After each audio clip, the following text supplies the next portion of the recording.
ខ្ញុំបាទយើងសវណ្ណសូមគោរពលោកឯកឧត្តមប្រធានស្ដីទីអង្គសភាទាំងមូលជាទីគោរពនិងសូមស្វាគមន៍តំណាងរាជរដ្ឋាភិបាលដែលបាន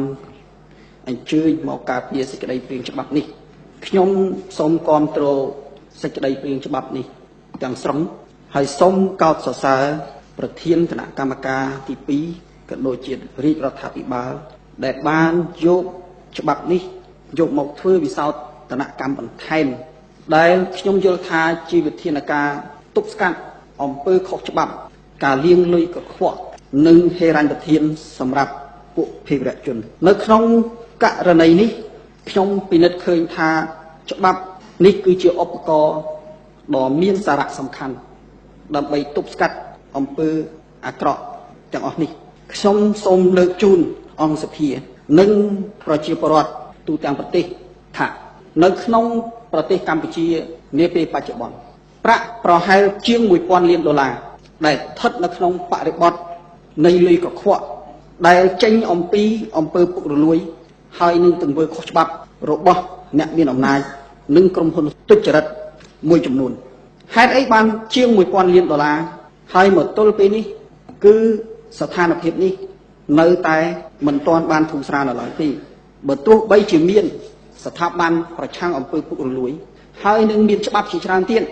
ដែលជាឧបករណ៍ទប់ស្កាត់អំពើពុករលួយទាំងអស់នេះក៏យើងនៅតែមិនទាន់ទប់ស្កាត់បានហើយអំពើពុករលួយក៏នៅមិនទាន់ចុះថយនៅឡើយទេដូច្នេះបើមានច្បាប់កាន់តែច្រើនវាជាការល្អយើងខ្ញុំគាំទ្រច្បាប់នេះទាំងស្រុងអំពើពុករលួយដែលច្បាប់នេះនឹងចូលរួមចំណែកនៅក្នុងការទប់ស្កាត់បានបំផ្លាញនៅខឿនសេដ្ឋកិច្ចបណ្ដាំងប្រជែងស្មើភាពហើយបញ្ហានេះធ្ងន់ធ្ងរណាស់ចឹងហើយបានជាយើងឃើញថាកំណើនសេដ្ឋកិច្ចមានការរីកចម្រើនទៅមុខ7% ហើយបើផ្អែកទៅលើកំណើនសេដ្ឋកិច្ចបែបនេះគួរណាស់តែមន្ត្រីរាជការប៉ូលីសទាហានប្រាក់ខែគាត់បានយ៉ាងតិច$1 លានកម្មការនីក៏អាចទទួលបានប្រាក់ខែយ៉ាងតិច$150ហើយក៏ត្រូវមានសុខុមាលភាពសង្គមដើម្បីជួយប្រជាពលរដ្ឋយើងទូទាំងប្រទេសផងដែរក៏ប៉ុន្តែស្ថានភាពនេះយើងចេញអត់រួចដោយសារលុយទាំងអស់នោះវាហូរចូលទៅក្នុងប្រាក់ខ្វក់វាមិនហូរចូលទៅក្នុងវិស័យផលិតកម្មទេវាហូរទៅចូលទៅក្នុងលុយកខ្វក់ហើយលុយនេះមួយចំនួនបាននឹងកំពុងវិនិយោគហើយក្នុងក្របខ័ណ្ឌនៃការបំផ្លាញសេដ្ឋកិច្ចមួយដែលមានការបណ្ដាំប្រជែងស្មើភាពមួយចំនួនទៀតហូរទៅបរទេសដែលទទួលបានការប្រាក់តិចតួចតែប៉ុណ្ណោះហេតុអីបានជាបំផ្លាញខឿនសេដ្ឋកិច្ចស្មើភាពអ្នកដែលបានលុយពីអំពើកខ្វក់អត់ខ្វល់អំពីរឿងចំណេញឬខាតទេចង់ទិញចង់វិនិយោគលក់ផលិតផលក្នុងតម្លៃថោកជាងក្រុមហ៊ុនដទៃក៏មិនខ្វល់ចង់ខាតប្រមាណក៏មិនខ្វល់ពីព្រោះបើគាត់បានពីអំពើពុករលួយ$10 លានគាត់ទៅវិនិយោគ$10 លានគាត់បានមកវិញទៅ8 លានក៏គាត់អត់ខ្វល់ដែរនេះជាការលាងលុយកខ្វក់មួយដែលយើងនឹកស្មានមិនដល់ហើយដែលច្បាប់នេះមិនអាចទប់ស្កាត់គាត់បានទេយើងពិនិត្យឃើញក្រុមហ៊ុនបរទេសក្រុមហ៊ុនដែលមកពីប្រទេសអនុវត្តច្បាប់ត្រឹមត្រូវយើងឃើញមានវត្តមានគាត់តិចតួចហើយបើក្រុមហ៊ុនដែលមកវិនិយោគសប្តាហ៍ថ្ងៃភាគច្រើ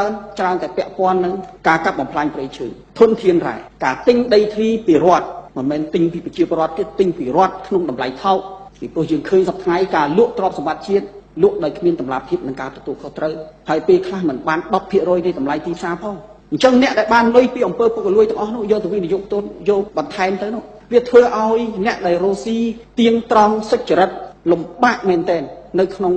បរិស្ថាននៃការបណ្ណាំងប្រជែងមិនស្មើភាពបែបនេះហើយនៅក្នុងបរិស្ថាននៃតម្លៃអគ្គិសនីតម្លៃសាំងវាថ្លៃបែបនេះការិយាល័យធិបតេយ្យចំណាយខ្ពស់បែបនេះគឺវាពិបាកអង្គការមួយចំនួនស្រែកធ្ងោឥឡូវហ្នឹងអង្គការខ្លះដែលគាត់រស់ស៊ីល្អគាត់ជួយជាតិគាត់ស្រែកធ្ងោគាត់ថាអូទុកទល់លេងបានឯងគាត់ប្រាប់ខ្ញុំថាលំបាកមែនទែនលំបាកដោយសារការបណ្ណាំងប្រជែងវាអត់ស្មើភាពសូម្បីតែក្រុមហ៊ុនសាំងឥឡូវតតូតាល់ហើយនឹងកាល់តិចហ្នឹងក៏ចង់បះជើងដែរហើយរស់ស៊ីនៅស្រុកណាមិនដែលបះជើងទេតូតាល់នឹងកាល់តិចមិនដែលធ្ងោទេក៏ប៉ុន្តែនៅក្នុងប្រទេសកម្ពុជាតូតាល់ហើយនឹងកាល់តិចហ្នឹងគាត់ចង់ធ្ងោដូច្នេះវាមានស្អីមួយដែលវាខុសពីបណ្ដាប្រទេសដទៃលើសកលលោកហើយខ្ញុំមើលឃើញថាជាការប្រណាំងប្រជែងមិនស្មើភាពដូច្នេះហើយមានតែក្រុមហ៊ុន2 3ទេដែលមកពីប្រទេសចិនមកពីប្រទេសវៀតណាមហ្នឹងមករស់ស៊ីចឹងទៅបន្លំបកើចឹងទៅស្គាល់មន្ត្រីនេះស្គាល់មន្ត្រីនោះចេះតែសូប៉ាន់ទៅហើយចេះតែរស់ទៅអញ្ចឹងទៅ វាជាបានតែក្រុមហ៊ុនមកក្តាប់ទូចអាក្រុមហ៊ុនដែលគេរកស៊ីល្អកម្រតន់មកដល់ហើយមានមកដល់1 2នឹងខ្លះហើយក៏មិនដូចជានៅមិនទាន់ឃើញអីសកម្មភាពអីក៏ក្រឹកក្រែងនៅឡើយទេគាត់ទៅលូកពីព្រោះគាត់អត់ហ៊ានគាត់មិនអាចប្រព្រឹត្តអំពើពុករលួយនៅកម្ពុជាជាប់ទោសនៅជប៉ុនប្រព្រឹត្តអំពើពុករលួយនៅកម្ពុជាជាប់នៅអាមេរិកដូច្នេះអត់អាចមកបានទេច្បាប់នេះមានក៏ប៉ុន្តែវិធានការប្រឆាំងអំពើពុករលួយនៅតែទន់ខ្សោយហើយច្បាប់នេះក៏យកទៅអនុវត្តមិនសូវមានប្រសិទ្ធភាពដែរគ្រាន់តែវិស័យពន្ធដារហើយនឹងគយទូទាំងប្រទេសកម្ពុជាវាមានច្រកចេញចូលផ្លូវគោកនៅប្រទេសថៃនៅប្រទេសវៀតណាមនៅប្រទេសឡាវចេញចូលតាមច្រកផ្លូវទឹកតាមផ្លូវអាកាសមួយថ្ងៃយើងបាត់ប្រហែលជា$2 លានដោយសារការបង់ពន្ធមិនត្រឹមត្រូវគិតទៅមួយឆ្នាំចូលទៅ$7-800 លានទី2វិស័យទេសចរយើងបាត់ប្រហែល$200 លានហើយខ្ញុំមិនចាំលំអិតទេគ្រាន់តែរឿងគោវត្តមួយបាត់ជាង$100 លានទៅហើយសូមងាកមកចំប្រធានបទហើយវិស័យកាស៊ីណូក៏ដូចគ្នាដែរកុំឲ្យងាកចេញពីប្រធានបទនៃច្បាប់នឹងអសោះឯកឧត្តមប្រធាននៅក្នុងច្បាប់នេះបានចែងយ៉ាងច្បាស់មានតាំងពាក់ព័ន្ធអំពើពុករលួយសពគ្រប់បែបយ៉ាងហើយខ្ញុំនិយាយនេះអត់មានចាកប្រធានទេឯកឧត្តមប្រធានសូមអធិស្ឋានពីព្រោះរៀបដាលទៅដល់ថាការអនុញ្ញាតដល់វិនិយោគិនអីបរទេសដែលប្រព្រឹត្តនៅអំពើពុករលួយនៅកម្ពុជាវាមិនត្រឹមត្រូវវាអាចពាក់ព័ន្ធនឹងរឿងគាត់ថាចំណេញរឿងនយោបាយតែរាជរដ្ឋាភិបាលហ្នឹងគាត់ថាជារាជរដ្ឋាភិបាលគាត់ថាអនុវត្តមិនបានត្រឹមត្រូវផ្ដល់ឲ្យពួកវិនិយោគទុនដែលប្រព្រឹត្តមិនល្អដូចជាចិនដូចជាអីយើងទាញឈ្មោះប្រទេសគេមកនិយាយគ្រប់ប្រទេសអញ្ចឹងមិនកើតអាហ្នឹងឥឡូវយើងនិយាយបើស្នាមានបទណាមួយក្នុងនាមជាសមាជិករដ្ឋសភាអាហ្នឹងយើងគឺថាអាចអញ្ជើញវីរៈជនណាដែលពាក់ព័ន្ធហ្នឹងគឺថាមកឆ្លើយនៅក្នុងរដ្ឋសភាបានតាតែយើងនិយាយរៀលដាលអញ្ចឹងពេញដីយ៉ាងមិនបាននៅក្នុងនេះមានច្បាស់ហើយឧត្តមប្រធាននៅចំណុចងមាត្រាទី3អំពើពុករលួយនិងសំណូកខ្ញុំនៅតែអះអាងថាខ្ញុំអត់បានមានមតិអីចាក់ប្រធានទេឯកឧត្តមប្រធានដូច្នេះការទប់ស្កាត់